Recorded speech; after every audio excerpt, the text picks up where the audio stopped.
So today is the second day of our launch. We've been fortunate to have two World War I Tommies come and visit us, and they have all this memorabilia which they've set out in the top of the church there. We also have an art exhibition going on at the same time, which is a group of artists from York who have taken their inspirations from various aspects of the war. So yeah, we've been having visitors these 2 days, and we're hoping to get more visitors in the weeks to come. We're both representing Leeds regiments. Myself, I'm representing a Lieutenant Colonel from a Leeds PALS battalion. And I'm a sergeant from the Leeds Rifles. Basically, the 31st Yorkshire Battalion consisted of a number of different regiments. Quite a few of them were PALS battalions, so you had the Leeds PALS, Salford PALS, Accrington PALS, Bradford PALS, so there would be a lot of PALS regiments. And by PALS regiments, I mean these are regiments that came from one particular area. It may have been people that worked in a particular factory that all joined up and signed up at the same time, or it'd be villages that joined up and signed up at the same time, that kind of thing.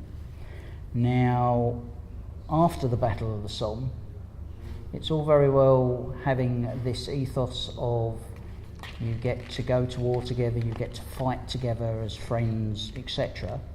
But you also get to die together.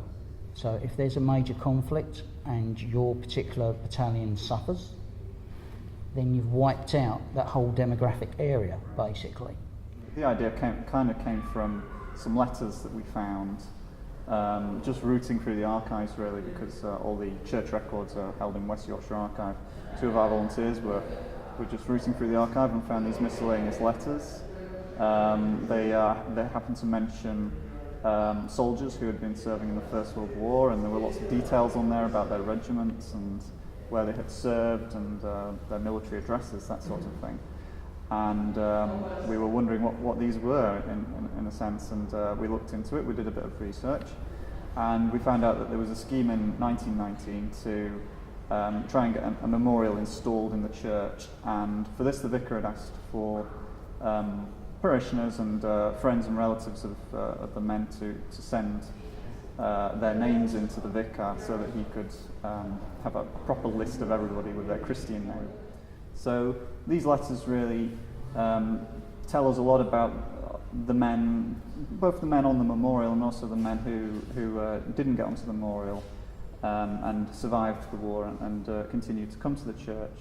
Probably our most interesting letter is one just up here, which was from a chocolate maker in Leeds who unfortunately lost his son during the Battle of Passchendaele, the Third Battle of Ypres. And it's quite a striking image, this letter, because it has the name of the chocolate maker at the top, and it has the chocolate maker letterhead, and then it has this quite sombre message written by the man himself.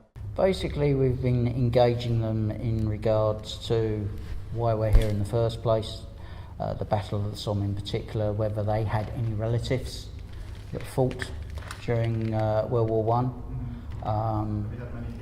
finding out whether they're local or not, that kind of thing. Right. Have you had many people with relatives who were in the war talking to you?